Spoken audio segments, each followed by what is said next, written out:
आज की सबसे बड़ी खबर यह है कि यूक्रेन ने रशिया पर एक और नया ड्रोन हमला कर दिया है और इस बार यह हमला सी ड्रोन्स के जरिए हुआ है। ऐसे कॉम्बैट ड्रोन्स को यूएसवी ड्रोन कहते हैं, जिसका मतलब होता है अनमैन्ड सरफेस व्हीकल्स। इनमें ड्रोन्स समुद्र के अंदर एक शार्क की तरह बारूद लेकर आते हैं और किसी भी चीज से टकराकर उसे नष्ट कर देते हैं। और यूक्रेन ने अपने इस नए हमले में यही किया है और क्राइमिया के पास ब्लैक सी में उसने इस प्रकार का एक हमला किया है। इस हमले में एक पुल और रेलवे ब्रिज को निशाना बनाया गया जो क्राइमिया को रशिया के मेन लैंड से जोड़ता है। और इस पुल की संवेदनशील का अंदाजा आप इस बात से लगा सकते हैं कि रशिया की सेना यूक्रेन में अपने सैनिक, अपने हथियार और दूसरा जरूरी सामान इसी पुल के जरिए वहां भेज रही थी। इसलिए यह पुल बड़ा महत्वपूर्ण था जिसे आज यूक्रेन ने उड़ा दिया। यूक्रेन का कहना है कि उसने सी ड्रोन्स की मदद से 1100 किलोग्राम बारूद का इस्तेमाल करके इस पुल के एक बहुत बड़े हिस्से को एक धमाके में उड़ा दिया है।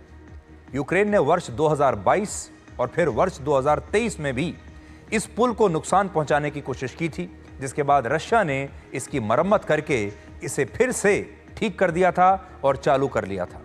लेकिन इस बार ऐसा कहा जा रहा है कि सी ड्रोन्स ने इस पुल के समुद्र में मौजूद पिलर्स को, खंभों को इतना गहरा नुकसान पहुंचाया है कि अब रशिया के लिए यूक्रेन में हथियार और अपने सैनिक पहुंचाना थोड़ा मुश्किल हो सकता है इस पुल के ध्वस्त होने के बाद।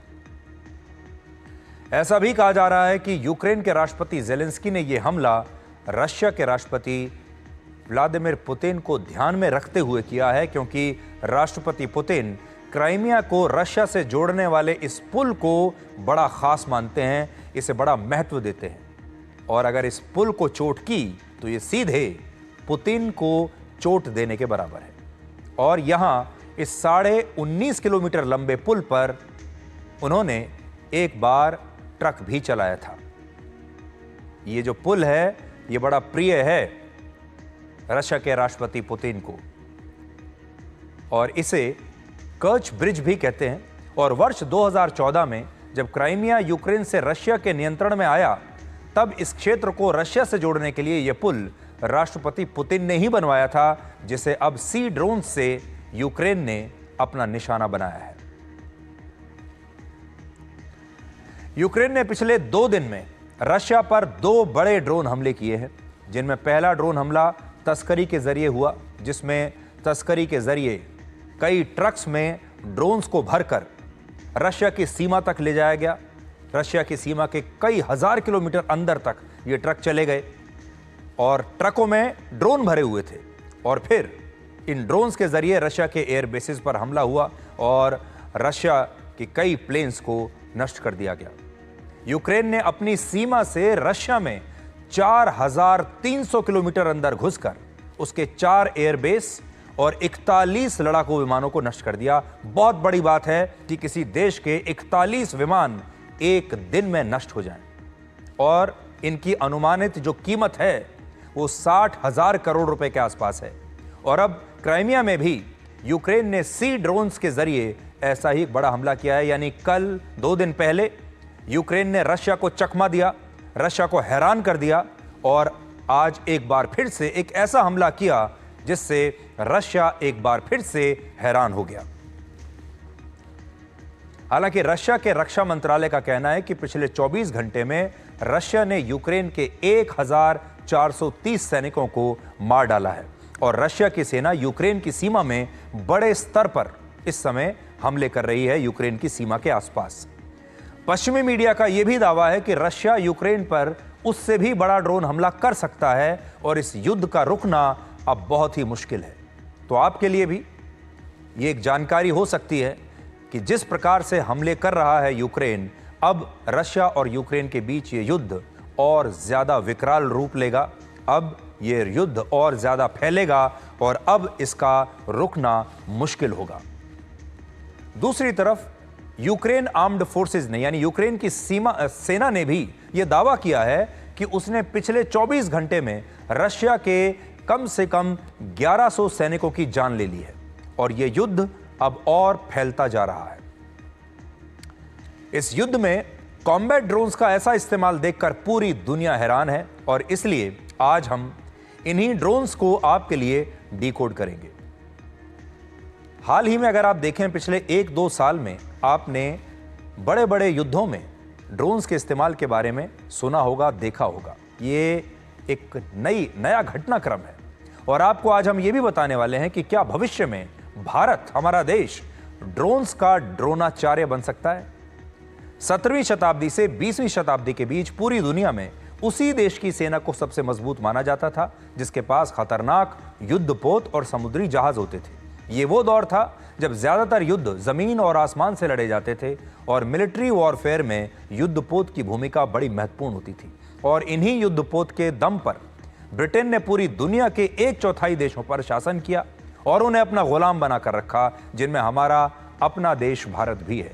यानी तब समुद्र में जो ताकत है, नेवी की जो नौसेना बहुत आवश्यक होती थी कि आपकी नौसेना बहुत मजबूत होनी चाहिए।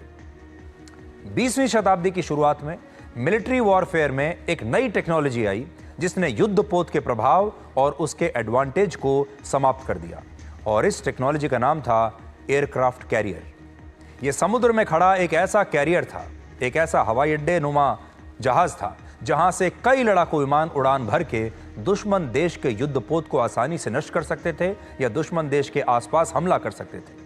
वर्ष 1942 में दूसरे विश्व युद्ध के दौरान जापान के एक एयरक्राफ्ट कैरियर ने हिंद महासागर में अंग्रेजों के एक युद्धपोत को डुबो दिया था और यहीं से दुनिया के कई देशों के बीच एयरक्राफ्ट कैरियर्स को विकसित करने की होड़ शुरू हुई। तो पहले अगर आप देखें तो पहले दुनिया की पूरी जो दुनिया का जोर था वो था नौसेना पर। उसके बाद हवाई जहाज आए और युद्ध में फाइटर जेट्स और हवाई जहाज का प्रयोग शुरू होने लगा और ये जो लड़ाई है, ये जो युद्ध है, ये पानी से हटकर हवा में चला गया। और फिर हवाई जहाज के बाद आए युद्धपोत और इसकी ज़रूरत इसलिए भी थी क्योंकि पुराने युद्धपोतों पर तोपें लगी होती थी जो ज़्यादा से ज़्यादा 1 से 2 किलोमीटर की दूरी तक ही गोले दाग पाती थी, जबकि एयरक्राफ्ट कैरियर से लड़ाकू विमान लंबी दूरी तक हमला करने में सक्षम होते थे। तो अगर आप देखें नौसेना के बाद जो सबसे बड़ा आविष्कार हुआ युद्ध में वो था हवाई जहाज का, एयरक्राफ्ट का। फाइटर एयरक्राफ्ट आ गए और उन्होंने जो दूरी हुआ करती थी, चाहे कितनी भी दूर कोई निशाना हो, एयरक्राफ्ट कैरियर और एयरक्राफ्ट की वजह से ये हमले करना आसान हो गया। तो हवाई जहाज आ गए और हवाई जहाज को ले जाने वाले ये बड़े बड़े एयरक्राफ्ट कैरियर आ गए। 300 वर्ष तक जिस युद्धपोत ने दुनिया में एक छत्र राज किया वो कुछ सालों में ही अब बेकार होने लगे और उनकी जगह एयरक्राफ्ट कैरियर और लड़ाकू विमानों ने उसके बाद ले ली और इसके बाद युद्ध हवा में लड़े जाने लगे और एयरफोर्स का महत्व इसके बाद बहुत बढ़ गया। तो इसको आप समझिए कि पहले नौसेना का महत्व था और उसके बाद ये काम एयरफोर्स के पास आ गया। लेकिन अब मौजूदा युग में एक बार फिर से मिलिट्री वॉरफेयर में एक बहुत बड़ा परिवर्तन आ रहा है और ये परिवर्तन है ड्रोन युद्ध का। यानी अब हम फाइटर जेट्स के युग से भी आगे निकल चुके हैं। फाइटर जेट्स तो अब पुराने ज़माने की टेक्नोलॉजी हो गई, अब समय है ड्रोन युद्ध का। अब युद्ध में लड़ाकू विमानों की जगह छोटे छोटे और बेहद सस्ते ड्रोन्स का महत्व तेजी से बढ़ रहा है और ऐसा होने के पीछे 3 कारण हैं। पहला, लड़ाकू विमानों की तुलना में कॉम्बैट ड्रोन्स बहुत ही सस्ते होते हैं। उदाहरण के लिए यूक्रेन ने सिर्फ 40,000 रुपए के ड्रोन से रशिया के 3,000 करोड़ रुपए के A-50 विमान को नष्ट कर दिया। यानी ये 40-50 हजार रुपए का जो ड्रोन है ये सैकड़ों या हजारों करोड़ रुपए के हथियार को नष्ट कर सकता है।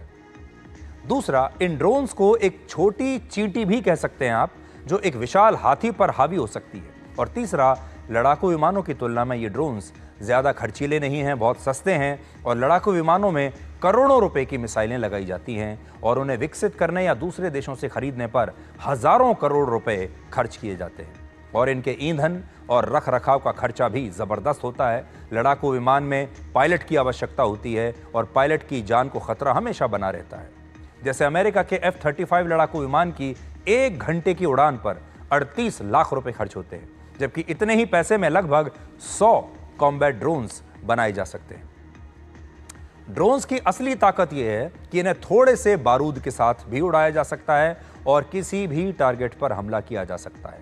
दूसरा, इनके रखरखाव और पार्किंग के लिए बड़े बड़े एयर बेसिस की आवश्यकता नहीं होती और बहुत ही कम खर्चे में ये ड्रोन लड़ाकू विमानों से भी कहीं ज्यादा घातक और सस्ते साबित होते हैं। और तीसरा, लड़ाकू विमानों की तुलना में ड्रोन्स का रेडार से बचना कहीं ज्यादा आसान होता है और यही कारण है कि यूक्रेन और रशिया का युद्ध हो, भारत या पाकिस्तान का युद्ध हो या इजराइल और हमास का युद्ध हो, इनमें ड्रोन्स का सबसे ज्यादा इस बार इस्तेमाल हुआ है। यूक्रेन और रशिया के युद्ध में तो 80% मौत FPV ड्रोन के कारण हुई हैं, जिन्हें हम फर्स्ट पर्सन व्यू कहते हैं। इसका मतलब होता है कि इन ड्रोन्स को एक ऑपरेटर दूर से ही कंट्रोल करता है और इन पर बंधे बारूद से वो कहीं भी विस्फोट करा सकता है। ड्रोन वॉरफेयर की रणनीति से 3 बड़े बदलाव हुए हैं। पहला, ड्रोन्स ने डिस्टेंस यानी दूरी को समाप्त कर दिया है। पहले हमलों के दौरान दूरी बहुत मायने रखती थी और रेडार भी इसलिए बनाए गए थे ताकि वो सीमा पार से आने वाले लड़ाकू विमानों को पहले ही पहचान ले और उन्हें हवा में ही नष्ट कर दे। लेकिन ड्रोन्स ने इस डिस्टेंस वाली सीमा को समाप्त कर दिया है, यानी ड्रोन्स ने डिस्टेंस को खत्म कर दिया है। अब आप कहीं भी बैठे बैठे कितनी भी दूरी पर इस ड्रोन को भेज सकते हैं। ना आपके पायलट को खतरा है, ना आपको बहुत खर्चा करना है, ना फाइटर जेट की आवश्यकता है, ना मिसाइल की आवश्यकता है और ये ड्रोन जबरदस्त भयंकर नुकसान करेगा। दूसरा, लड़ाकू विमानों के मुकाबले ड्रोन्स के इस्तेमाल से दुनिया के सभी देशों में एक बराबरी आ गई है। लड़ाकू विमानों की टेक्नोलॉजी इतनी महंगी है कि बहुत सारे देश आज तक न तो खुद लड़ाकू विमानों का इंजन कभी विकसित कर पाए हैं और ना ही कम बजट होने के कारण दूसरे देशों से नई पीढ़ी के लेटेस्ट विमान कभी खरीद पाए। तो बहुत सारे देश ऐसे हैं जो फाइटर जेट्स का जो युद्ध है उसमें पीछे रह जाते हैं क्योंकि ये बड़ा महंगा युद्ध है। लेकिन ड्रोन्स के साथ ऐसा नहीं है और कॉम्बैट ड्रोन्स की कीमत 50,000 रुपए के आसपास होती है। इसलिए हर देश इन ड्रोन्स को बना सकता है, इन्हें खरीद भी सकता है और इसीलिए अब दुनिया भर के सारे देश इन ड्रोन्स का इस्तेमाल कर रहे हैं, जबकि फाइटर जेट्स जो थे वो कुछ ही देशों के पास बड़े एक्सक्लूसिव हुआ करते थे। जैसे अगर आप देखें तो 5th जनरेशन का जो फाइटर जेट है वो बहुत ही चुनिंदा देशों के पास है, सबके पास नहीं है। उदाहरण के लिए रशिया के A-50 विमान की कीमत 3,000 करोड़ रुपए है और इतने पैसे से 7.5 लाख कॉम्बैट ड्रोन्स खरीदे जा सकते हैं। इससे आप समझ पाएंगे कि ड्रोन्स ने सभी देशों को एक बराबरी पर ला दिया है और अब वो दौर चला जाएगा जब कुछ ही बड़े देश अपने हिसाब से लड़ाकू विमानों की टेक्नोलॉजी दूसरे देशों को बेचते थे। लड़ाकू विमान दूसरे देशों को मनमाने दाम पर बेचा करते थे। लड़ाकू विमान खरीदने के लिए लाइन लगी रहती थी और एक बहुत बड़ी वेटिंग लिस्ट थी। और तीसरा, ड्रोन वॉरफेयर के आने से सबसे बड़ा बदलाव ये आएगा कि भविष्य में मैन टू मैन मार्किंग की जगह ड्रोन टू ड्रोन मार्किंग होने लगेगी और ये देखा जाएगा कि किस देश के पास कितने और किस प्रकार के अलग अलग प्रकार के ड्रोन्स हैं।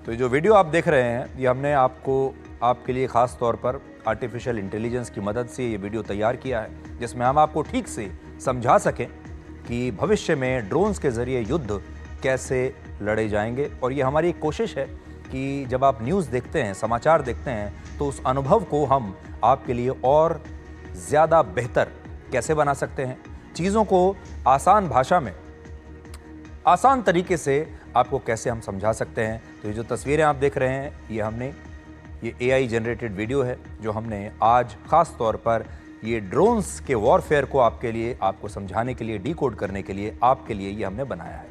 और भविष्य में आपको, आज तो ये AI वीडियो है, भविष्य में जब युद्ध लड़े जाएंगे तो आपको इसी प्रकार के सच्चे वीडियोस भी देखने को मिलेंगे, जब ड्रोन्स की बड़ी बड़ी आर्मीज इसी प्रकार से हमला करेंगी।